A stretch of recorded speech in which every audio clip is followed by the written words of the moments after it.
Selamat datang di Orbit, Orbit, obrolan forum studi teknik. Gimana sih Kak keuntungan dari seorang mawapres dan apa kerugiannya juga dari seorang mawapres? Oke. Makasih Putri. Mungkin kerugiannya mungkin manajemen waktu ya. Aku juga sebenarnya masih bertanya-tanya apa sih metode manajemen waktu terbaik.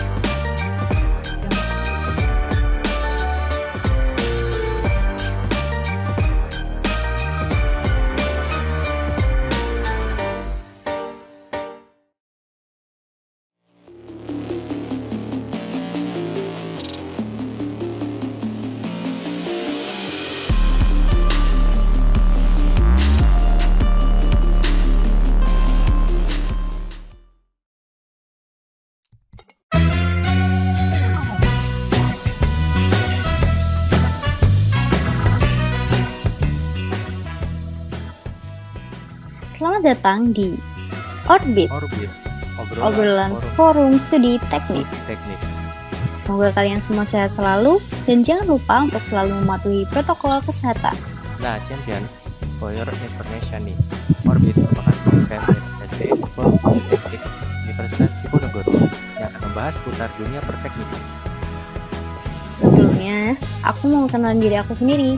Aku Novita, Dan aku Dias. yang akan menemani kalian di podcast kali ini. Nah, jadi hari ini kita sudah kedatangan pembicara yang sangat spesial dari FST sendiri pastinya. Daripada kelamaan kan, langsung aja yuk kita kenalan sama Mas Hendrianto Arif Wijaya. Halo Mas Hendy. Oke. Halo Putri, halo Dias. Gimana kabarnya? Alhamdulillah. Hendy sendiri gimana nih Kak? Alhamdulillah sehat juga nih. Kebetulan kita habis selesai UAS kan, kuliah udah selesai gitu. Jadi tinggal ya gabut-gabut liburan lah ya teman-teman. Bisa buat santai-santai sejenak gitu dari Iya. ya. Nah, oke, mungkin dari pendengar tahu nih siapa sih Mas Hendy itu? Mungkin dari Mas Hendy sendiri bisa perkenalkan dulu terlebih dahulu Kak. Oke, makasih banyak ya Putri dan Dias yang udah memberikan kesempatan kepada aku nih buat nyapa teman-teman Orbit nih yang pastinya di luar sana yang mungkin lagi sedang tiduran atau mungkin sedang mendengarkan podcast Orbit ini sambil di jalan atau mungkin bahkan lagi dengerin podcast ini sambil belajar nih kayak gitu. Kenalin ya teman-teman Orbit, namaku Hendrianto Arif Hidayat. Biasa dipanggil Hendri atau mungkin teman-teman bisa panggil aku Arif, terserah teman-teman. Kebetulan aku dari Teknik Elektro Undip angkatan 2019. Nah, kebetulan banget juga nih aku dulunya alumni FST nih teman-teman. Jadi dulu aku itu ikut FST tahun 2020 terutama teman-teman. Mungkin itu Novia dan juga Dias. Wow. Dari teknik elektro. Seperti saya. Wah, iya nih Dias. Angkatan berapa Dias? Saya dari 21 Mas. Oke, 21 terpaut lah ya, nggak terlalu jauh banget lah ya, kita masih muda, aku masih seumuran Dias lah ya. Betul. Oke. Nah, elektro pasti kan identik dengan kelistrikan ya kan Mas. Nah, betul banget tuh. Terus kesibukan Mas akhir-akhir ini apa ya? Apalagi sibuk nyusun TA, lagi KKN, atau lagi sibuk? Oke, kebetulan kesibukan aku nih saat ini nih, mungkin teman-teman nggak asing ya sama yang namanya Kampus Merdeka gitu. Nah, kebetulan aku ikut nih teman-teman, ikut Kampus Merdeka terutama di MSIB batch 2 nih, magang studi independen batch 2, terutama di bagian magangnya nih. Kebetulan aku magang di Tangerang nih, di kota Tangerang, di ibu kota lah ya istilahnya, udah jadi Naks ibu kota tapi bukan Naks Jaksel ya, tapi Naks ibu kota gitu. Naks ibu kota di salah satu perusahaan FMCG nih teman-teman. Terus selain itu juga kebetulan aku lagi join nih di summer course gitu di salah satu universitas di Asia, masih baru Asia. Kebetulan ambil di bagian programmingnya nih, jadi agak meleset lah ya anak elektro masuk ke programming gitu, tapi masih ada hubungannya lah gitu. Terus juga kebetulan aku nggak KKN nih, karena kebetulan aku KKN-nya udah ambil nih jadi semester 5. Mungkin banyak banget nih teman-teman Orbit yang lihat nih kakak tingkatnya, atau mungkin yang lihat seangkatannya, atau jangan-jangan teman-teman Orbit sendiri lagi ngelakuin KKN nih, karena KKN reguler Undip kan udah lagi berjalan nih gitu. Tapi kenapa sih Kak Hendri nggak ikut KKN? Karena aku udah ambil KKN-nya nih kemarin di semester 5 gitu, Tias. Wih, keren banget nih Kak Henry, udah KKN, terus sekarang magang lagi, lengkap banget nih pengalamannya. Oh iya nih Kak, denger-dengar Kakak itu juga Mawapres nggak sih Kak? Kalau boleh tahu nih Kak, Mawapres itu apa sih? Mungkin teman-teman yang lagi dengerin Orbit nih kurang tahu Mawapres itu apa. Oke, makasih banyak Putri. Kebetulan iya ya, ini mungkin banyak banget ya yang pengen banget nih kayak Kak, aku pengen banget ikut jadi Mawapres, pengen banget bisa jadi Mawapres, atau pengen banget join ke kompetisi Mawapres. Lalu mungkin kita harus tahu dulu nih ya, Mawapres itu apa sih? Kalau yang dalam definisi aku, ini kebetulan nggak ada ya Mawapres di KBBI ya. Karena nggak ada Mawapres di KBBI, itu menurut opini aku dan definisi aku, Mawapres itu bukan hanya mahasiswa berprestasi di bidang akademik, teman-teman, tapi istilahnya mahasiswa berprestasi yang di segala bidang. Karena istilahnya teman-teman itu untuk menjadi Mawapres itu teman-teman itu harus istilahnya jadi mahasiswa sempurna lah, kayak gitu, mahasiswa yang berusaha untuk sempurna, tapi nggak ada yang sempurna ya, karena kesempurnaan itu hanya milik Tuhan. Iya. Jadi istilahnya Mawapres itu adalah mahasiswa yang bisa mengimbangi antara dunia perkuliahannya dengan dunia di luar perkuliahannya dengan sangat baik seperti itu. Jadi istilahnya Mawapres itu bukan orang yang mendapatkan nilai IPK 4,0. Mawapres itu bukan orang yang juara Olimpiade tingkat internasional. Mawapres juga bukan orang yang istilahnya hanya pandai dalam bahasa Inggris gitu. Tapi Mawapres itu harus pandai dalam segala aspek. Yang tadi mulai dari IPK harus pandai, lalu dari lomba-lomba achievement itu harus pandai, dan juga dari bahasa Inggris pun, dan speech, dan juga public speaking, serta istilahnya debat itu juga harus pandai, teman-teman. Jadi Mawapres itu memang mahasiswa yang paling diistimewakan lah, seperti itu, teman-teman. Wah, sangat luar biasa sekali ya menjadi Mawapres. Mungkin Mas Henry boleh cerita sedikit kenapa pengen jadi Mawapres, terus kan Mawapres itu kan ya susah-susah sulit lah ya. Mungkin boleh ceritakan Mas kenapa pengen jadi Mawapres gitu. Oke, makasih Dias. Kenapa sih aku pengen jadi Mawapres? Aku juga bingung ya, awalnya apa sih yang membuat aku itu pengen jadi Mawapres. Sebenarnya ya buka-bukaan aja ya. Awal aku pengen jadi Mawapres itu juga karena salah satunya itu alumni FST nih. Mungkin nggak asing ya teman-teman yang dulu FST tahun 2020 atau 2021 atau 2019. Namanya Mas Vincentius Hans Prasetya. Yaitu Mawapres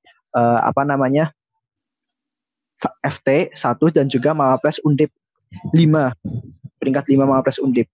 Dan dia juga Hokage FST 2020-2021 lah. Aku terpacu ataupun istilahnya tertrigger dan juga termotivasi karena sosok beliau gitu, karena ternyata Mawapres dan juga siswa berprestasi itu beda banget. Mungkin kalau di SMP, SD, SMA itu ada namanya siswa berprestasi ya, tapi yang berprestasi doang yang diambil. Tapi ternyata mahasiswa berprestasi itu sangat jauh berbeda. Mahasiswa berprestasi itu juga dituntut untuk bisa aktif di organisasi, dan aku penasaran banget dan juga kayak heran banget, kok ada sih orang yang bisa mengimbangi antara organisasi dia, kayak Mas Hans kan, dia seorang Hokage tapi juga IPK-nya bagus dan memiliki achievement ya, baik itu akademik di lomba-lomba KTI dan juga non akademik di karate kalau Mas Hans ya. Dan itu kok bisa ngimbangi semua itu ya. Mulai dari itu aku ngulik, terus dia jadi Mawapres. Berarti aku motivasiku itu juga pengen jadi Mawapres gitu, karena pengen jadi istilahnya kayak mahasiswa yang multi talent lah ya, gitu, multi talent, tapi dan juga multi talentnya itu dalam passion dan juga bakat yang kita minati seperti itu.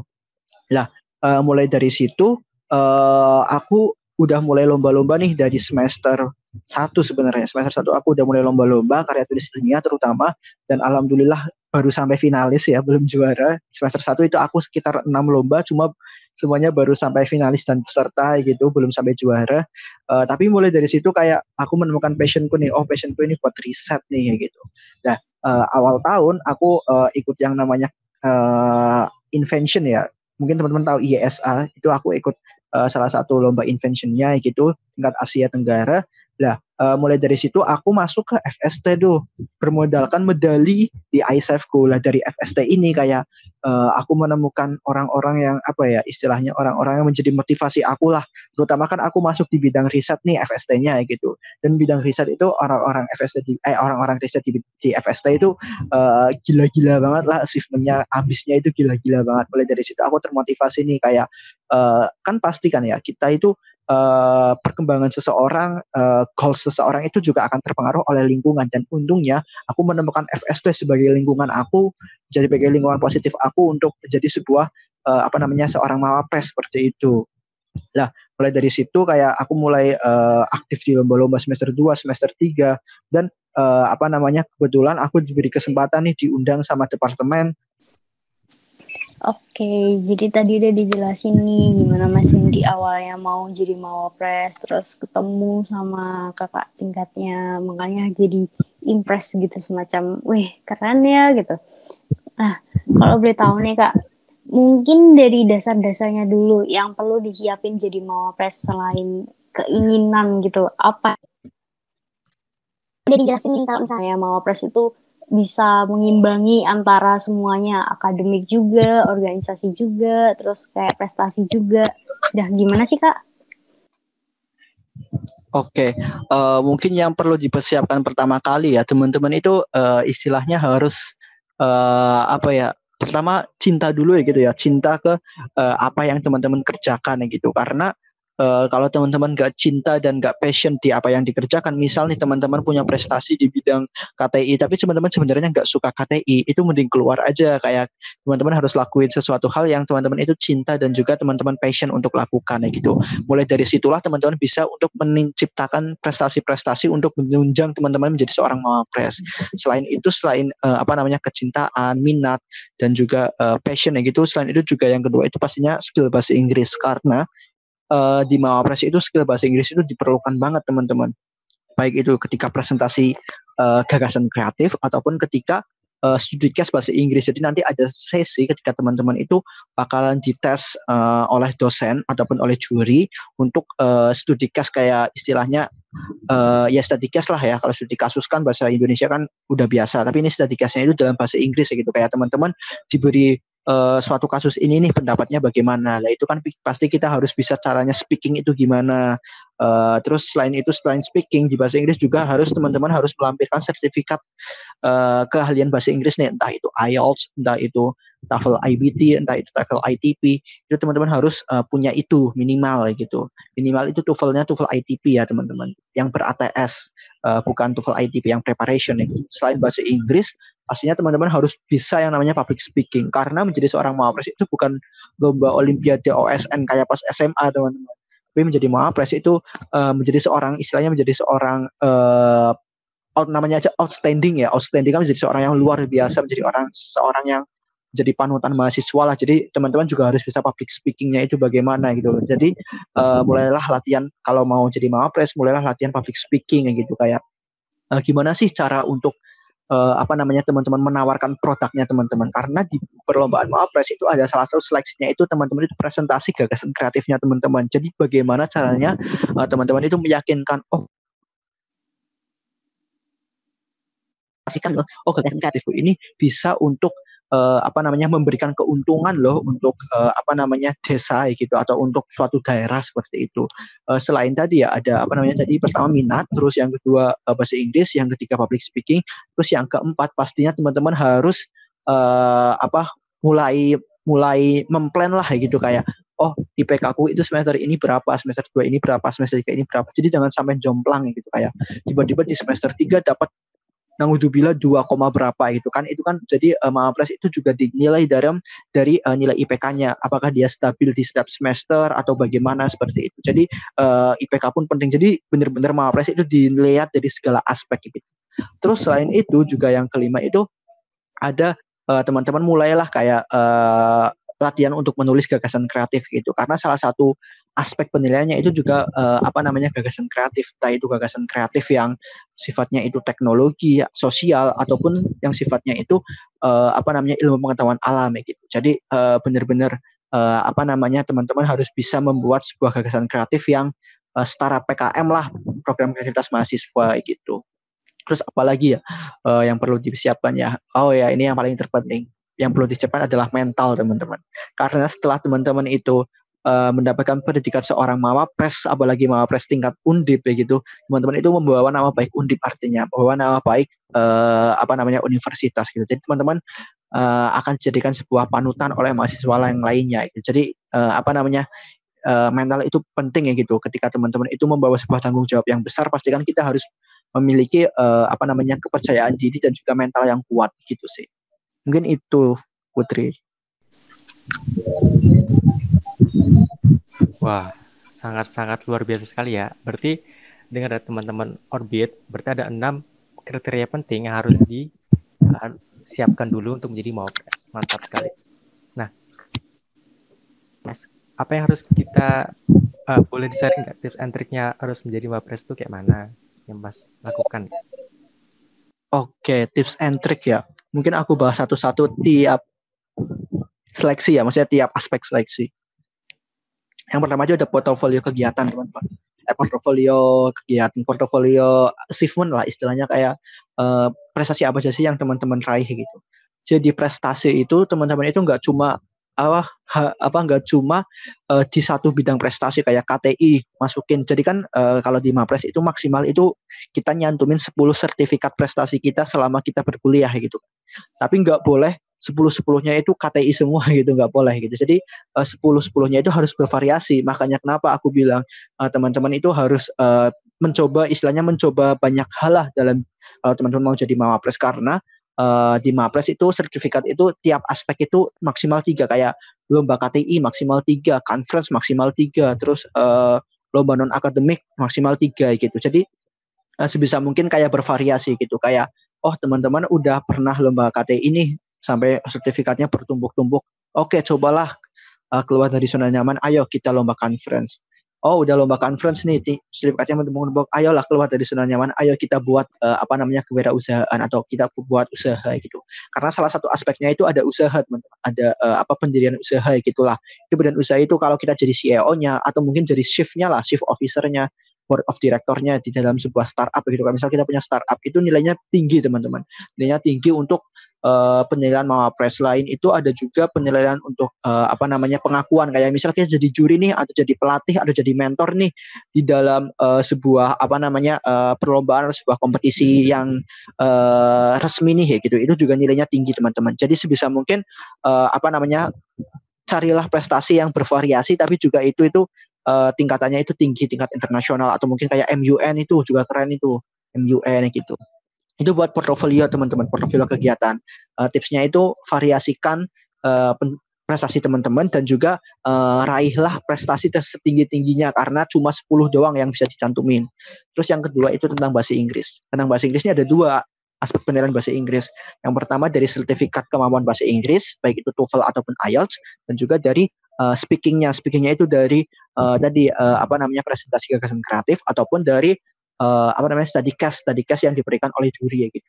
Kalau untuk TOEFL itu pastinya teman-teman harus belajar TOEFL ya, harus mencari TOEFL nilai TOEFL sebaik-baiknya lah gitu. Minimal banget itu 520, itu udah minimal banget untuk Mapres, supaya teman-teman bisa maju ke Mapres tingkat wilayah lah atau menjadi juara Mapres tingkat universitas. Itu minimal banget itu 520, 550 lah, sekitar segitu, atau bahkan bisa lebih gitu. Nah itu untuk yang trik untuk TOEFL-nya ya gitu.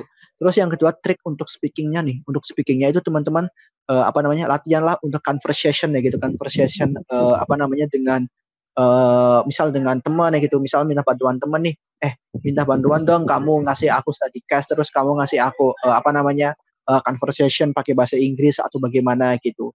Atau mungkin bisa juga teman-teman ikut nih kayak aku nih, aku sering banget ikut summer course, sering banget ikut istilahnya pelatihan bahasa Inggris ya gitu. Itu tujuannya untuk apa? Untuk pelatih conversationku ya gitu, untuk pelatih percakapanku ya gitu dalam bahasa Inggris ya gitu. Karena itu juga nggak berhenti di dunia perkuliahan kalau speaking dan juga listening bahasa Inggris ya gitu. Tapi di dunia kerja pun itu bakalan terpakai banget bahasa Inggris ya gitu. Nah, tadi udah bahasa Inggris, terus selanjutnya itu gagasan kreatif ya teman-teman.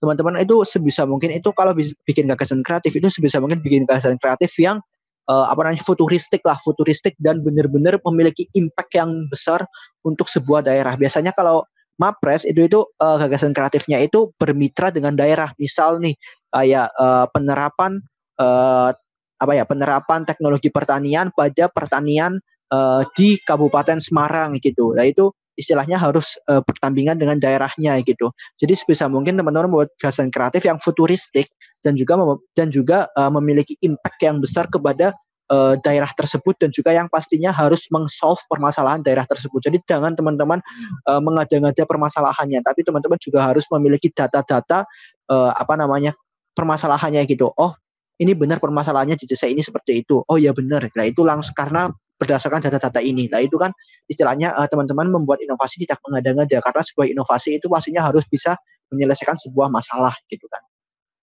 Terus selain itu gagasan kreatifnya juga harus teman-teman perhatikan ya, struktur gagasan kreatif itu harus sesuai sama struktur gagasan kreatif yang ada di program kreativitas mahasiswa atau PKM ya gitu.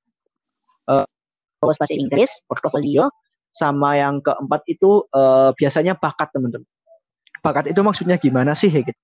Jadi ada salah satu aspek ini nggak masuk ke penilaian Mapres untuk Mapres ya, tapi ada istilahnya kayak juara favorit lah, Mapres paling berbakat itu ada. Jadi itu dinilai dari bakat seni maupun bakat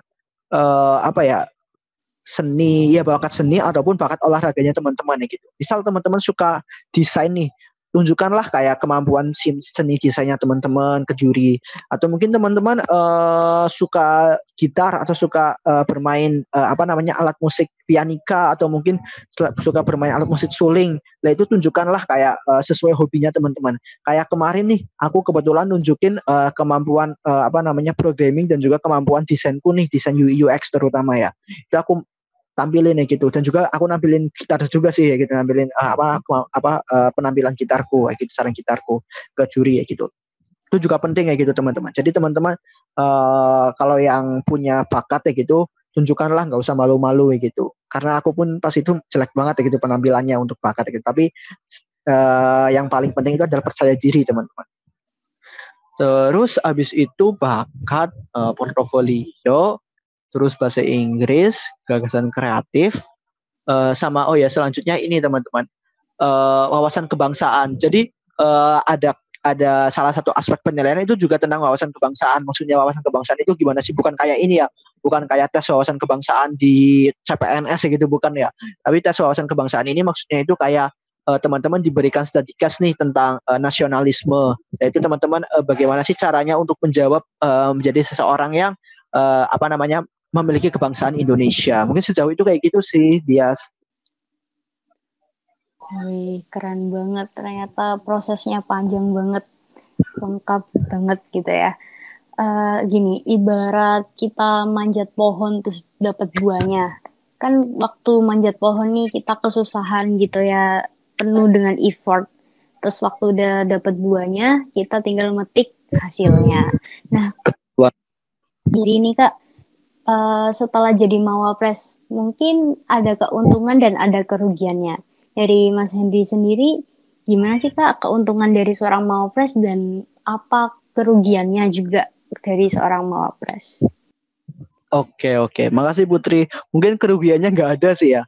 Kerugiannya nggak ada. Mungkin kerugian itu ketika ketika kita merasakan ketika kita menyesali sebuah perbuatan kita gitu. Itu kan kenapa sih aku ikut ini nih. Tapi sejauh ini aku jadi Wapres nggak ada kerugian sih. Cuman paling kayak ketika kita mendapatkan title Mawapres itu tanggung jawab kita yang kita emban itu jauh lebih banyak dibandingkan kita menjadi mahasiswa biasa. Maksudnya gimana sih, kayak kita udah dapat nih title Mawapres, walaupun tingkat fakultas nih kayak kita pastinya dipandang oleh mahasiswa-mahasiswa lain dan juga dosen-dosen itu kayak kita itu bukan mahasiswa biasa gitu. Jadi kita harus mengemban amanah dan juga mengemban tanggung jawab yang lebih lebih besar, tapi bukan berarti itu membebankan kita gitu. Tapi sebisa mungkin kita harus sebisa mungkin kita sebagai manusia itu harus menunjukkan yang terbaik kepada orang lain kan gitu. Itu it's not a problem gitu. Menurutku ya. Selain itu untuk keuntungan yang lainnya itu kita itu pastinya bisa dikenal sama dosen kita, bisa dikenal sama mahasiswa-mahasiswa dari universitas luar, sehingga kita itu ketika menjalin koneksi, menjalin relasi itu kita jadi lebih gampang gitu loh, karena Mawapres itu bukan sebuah hadiah yang bisa kita dapat, yang bisa setiap orang dapatkan gitu, tapi orang-orang tertentu doang gitu. Jadi kita ingin membangun sebuah relasi, misal ayo proyekan bareng, kita jadi lebih dipercaya. Oh ini Mawapres, aku percaya ke dia karena dia udah dapat titel titel yang termasuk paling tinggi lah di mahasiswa gitu. Nah dari itulah kayak kita mendapatkan trust lebih untuk ketika kita menawarkan diri kita untuk bekerja sama dengan orang lain ataupun dengan dosen lain gitu. Itu sih, atau bahkan sampai ditawarin juga pernah, kayak ditawarin proyekan bareng sama dosen nih. Oh ditawarin proyekan bareng yuk atau bagaimana, itu pasti ketika kita udah dapat penghargaan, pasti kita bakalan ditawarin untuk proyekan bareng dengan dosen gitu. Jadi lebih mudah ketika kita mau TA atau mau ngurus apa-apa gitu ketika kita dekat sama dosen. Terus yang kedua itu kita juga bisa terkoneksi sama Mawapres dari fakultas lain atau bahkan dari universitas lain nih teman-teman. Jadi bisa sharing-sharing lah, kayak sharing-sharing tentang dunia perkuliahan, atau bahkan ketika teman-teman udah mau lulus itu ketika pastinya kan kalau kita udah masuk ke circle Mawapres itu pasti bukan orang-orang biasa gitu. Ketika kita mau lulus jadinya ketika kita gampang nih aku mau kerja di sini nih, oh ya bareng aja atau bagaimana. Jadi lebih mudah menjalin relasi gitu karena adanya koneksi gitu. Terus selanjutnya juga pastinya kita bakalan kayak diberi kesempatan terus nih buat dari fakultas atau bahkan kayak FST ini nih buat kita sharing-sharing lah, kayak kita kalau aku sharing-sharing kayak podcast ini ataupun jadi pembicara itu lebih ke kayak aku itu melepas penat aku gitu loh, kayak aku cerita ke teman-teman. Jadi lebih ada ruang untuk aku itu menceritakan pengalaman hidup aku lah, jadi lebih plong gitu. Itu sih yang paling penting itu gitu, kayak aku bisa membagikan sesuatu yang baik lah kepada orang lain gitu. Terus selain itu juga banyak sih benefit materi, terutama benefit materi ya dari entah itu dari jurusan, entah itu dari fakultas. Tapi yang paling penting itu menurutku itu koneksi dan juga bagaimana kita itu bisa menularkan hal baik ke orang lain. Karena dengan adanya kayak misal dengan adanya titel kayak Mawapres kayak gitu, itu kan menjadikan kita lebih mudah untuk membagikan cerita kita kepada orang lain, terutama cerita baik kita kepada orang lain. Mungkin itu sih, Putri. Wah, sangat luar biasa sekali ya. Saya dengarnya aja udah kegiatan-kegiatan itu sangat padat banget lah. Mungkin Mas Hendri nggak padat kok. Nggak padat kok. Nah, jadi mungkin Mas Hendri mau memberikan tips kayak mana sih manajemen waktu yang baik dengan maksimal seperti Mas Hendri gitu. Oke, mungkin manajemen waktu ya. Aku juga sebenarnya masih bertanya-tanya apa sih metode manajemen waktu terbaik, karena banyak banget metode manajemen waktu nih. Tapi sejauh ini yang aku pakai itu manajemen waktuku itu teman-teman mungkin tahu ya Johari Window Management Time. Itu membagi 4 jendela yang dimana itu memiliki prioritas berbeda-beda. Jadi di 4 jendela itu ada 4 buah kategori lah gitu. Yang pertama itu kategori hal urgent, kategori yang harus dilakukan sekarang, kategori yang bisa didelegasikan, atau kategori yang bisa ditunda, ataupun kategori yang bisa dihilangkan gitu. Maksudnya 4 kategori itu apa sih gitu. Jadi yang pertama Johari Window kan. Johari Window itu ada 4 jendela. Jendela pertama itu ada kerjakan sekarang. Kerjakan sekarang itu adalah hal-hal yang istilahnya kayak urgent banget nih buat tujuan kita. Misal nih tujuan teman-teman pengen jadi mawapres nih, pastikan hal-hal yang penting itu salah satunya itu kan tugas kuliah nih. Tugas kuliah deadline hari ini jam 23.59. Pastinya itu kan harus dikerjakan sekarang kan, mau nggak mau, karena itu urgent artinya mepet banget waktunya, dan juga itu hal important, very important bahkan, karena berpengaruh terhadap goals dan juga tujuan teman-teman, yaitu dunia perkuliahan gitu. Maka itu lakukan sekarang, itu jendela pertama. Terus jendela kedua itu adalah penundaan atau tunda pekerjaannya. Misal nih kayak teman-teman bukan tunda ya Allah, plankan pekerjaannya, kayak jadwalkan pekerjaannya seperti itu. Kayak misal nih teman-teman punya tugas kuliah nih, tapi tugas kuliahnya itu deadline-nya itu minggu besok di hari Rabu jam 23.59. Maka jadwalkanlah kapan sih teman-teman mengerjakan tugas tersebut gitu. Jadi istilahnya itu hal yang very important tapi not urgent gitu. Maka jadwalkanlah gitu supaya nggak jadi nggak pindah ke jendela sebelahnya yang urgent dan very important gitu. Karena sebisa mungkin kita jangan sampai pekerjaan kita itu dalam 4 jendela itu jangan sampai pindah ke jendela yang lain-lain, tapi sebisa mungkin tetap di jendela itu dan selesaikan hingga pekerjaan itu hilang di jendela itu. Mungkin kalau teman-teman nggak bisa memvisualisasikan jendelanya, mungkin teman-teman bisa cari nih kayak Johari Window time management, itu banyak banget di internet kayak gitu. Terus jendela yang ketiga itu apa sih? Jendela yang ketiga itu delegasikan. Maksudnya delegasikan itu apa? Maksudnya delegasikan itu hal-hal yang urgent artinya harus benar-benar dilakukan dalam waktu dekat, tapi nggak not important gitu, nggak berpengaruh sama goals dan tujuan kamu dalam perkuliahan atau dalam mencapai goals kamu gitu. Contohnya apa sih? Contohnya itu ketika teman-teman itu punya setumpuk setumpuk cucian, maka kan kita nggak harus mengerjakannya sendiri kan, gitu.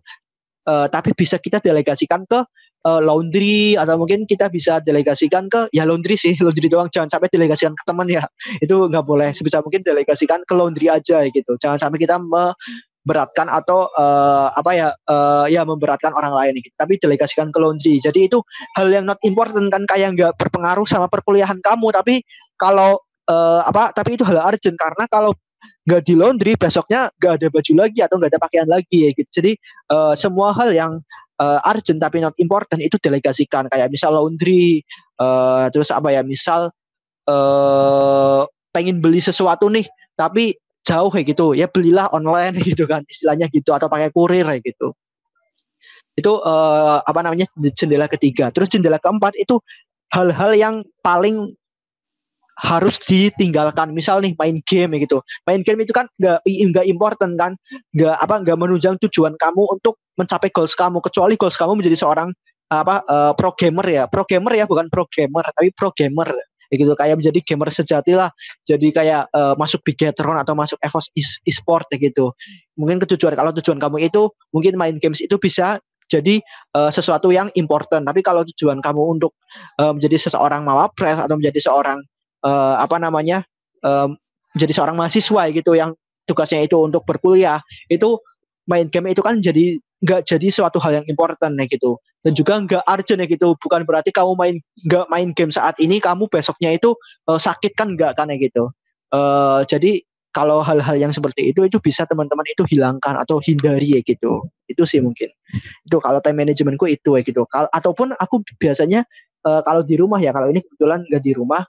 Kalau di rumah ataupun di kos Semarang, aku itu punya yang namanya papan tulis kecil, whiteboard kecil, yang itu tuh buat nulis kayak tugas-tugas aku yang harus aku lakuin itu apa aja sih. Terus aku list di situ semua sama deadline-nya ataupun plan aku ngerjain deadline-nya itu kapan gitu.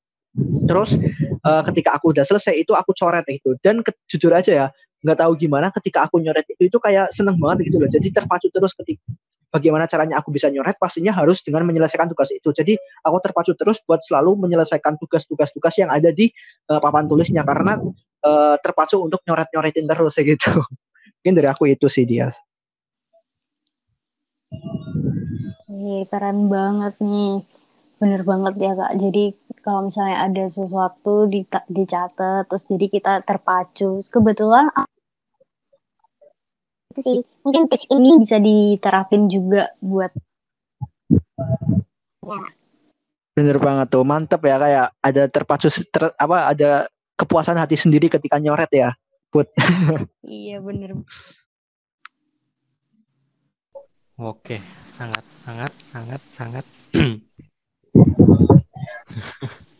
Jadi gini Mas, kan Mas sudah banyak cerita tentang Mawapres, ya kan?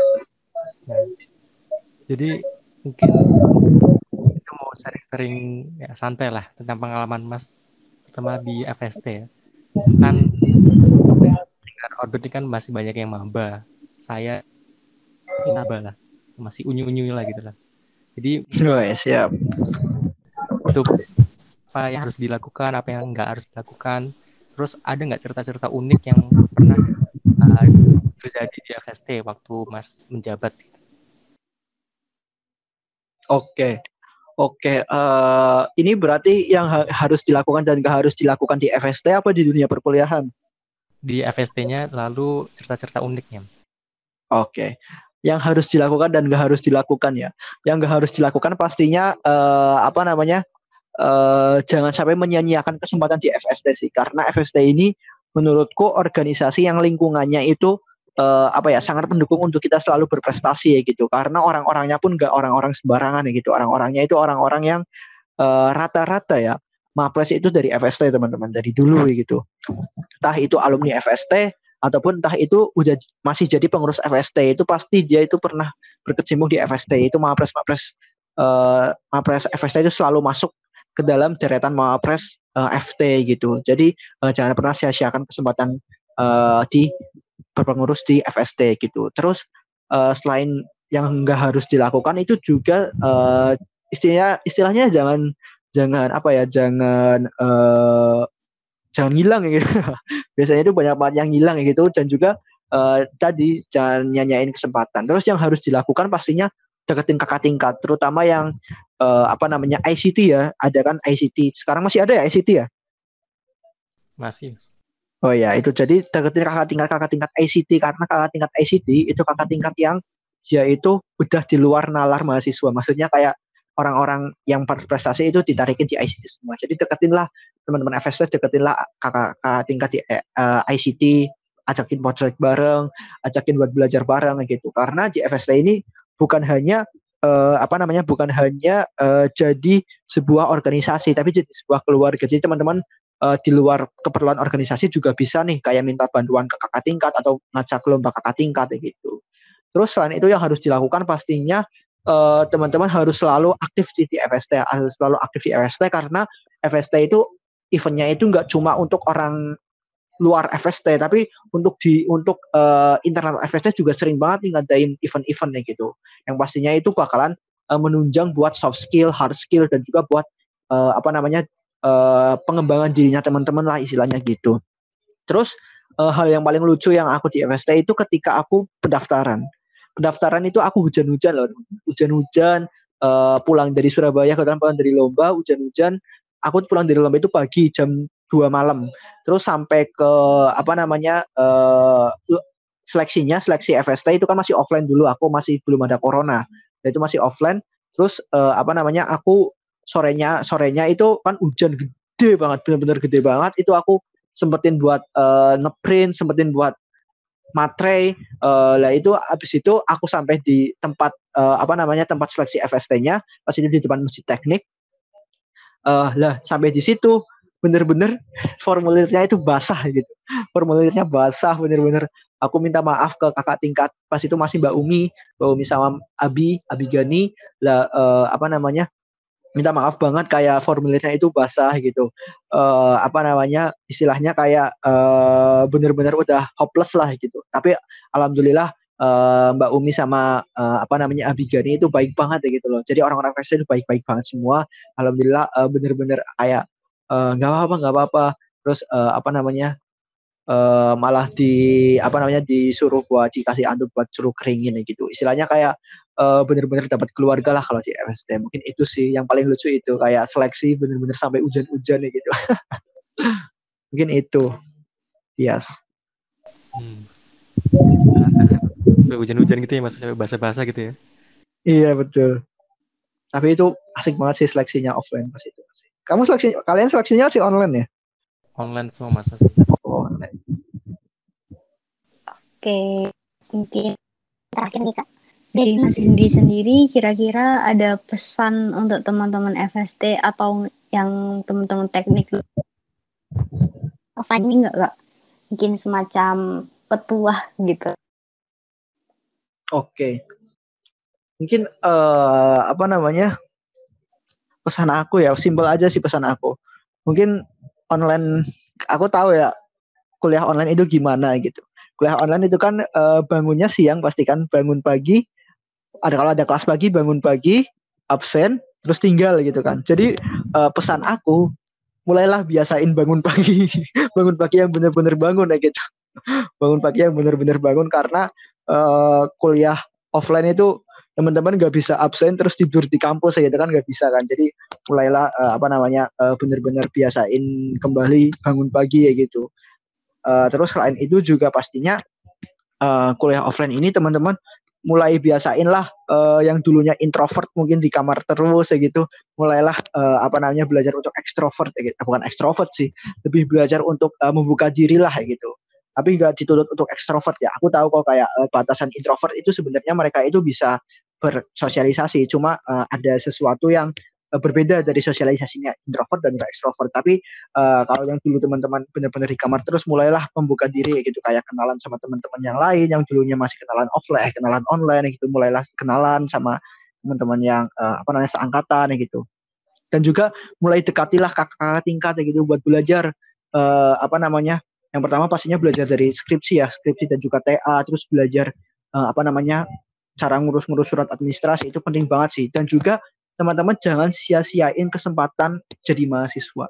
Karena jadi mahasiswa itu jadi setelah lulus mahasiswa itu belum benar-benar nggak ada kesempatan sebesar itu setelah teman-teman lulus mahasiswa gitu. Jadi kesempatan jadi mahasiswa ini benar-benar kayak banyak banget kesempatan yang teman-teman harus coba gitu. Jadi jangan sampai teman-teman jadi jadi no lab lah gitu, cuma kuliah-kuliah doang gitu. Tapi ikutilah organisasi-organisasi, ikutilah program-program dari kementerian, program-program dari kampus ya gitu. Terutama sekarang ada kampus Merdeka kan.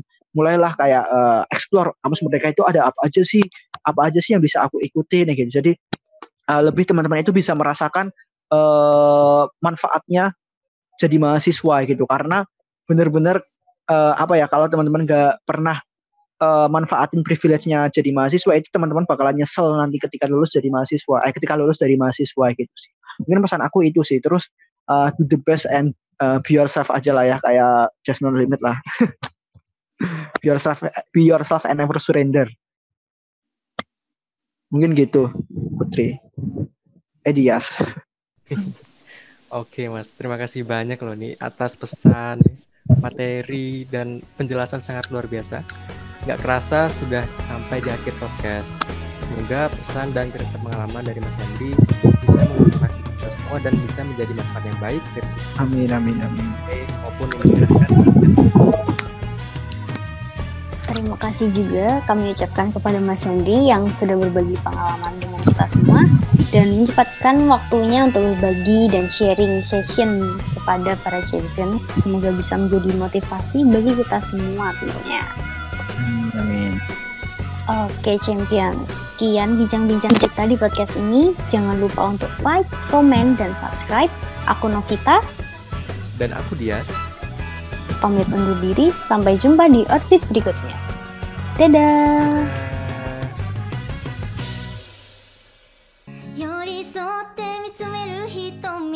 私だけのもの Gimme gimme your love そっと告白したい My heart Show me 本当の君だけを見せてほしいから信じてるよ Darling 恋の予感駆け巡る Days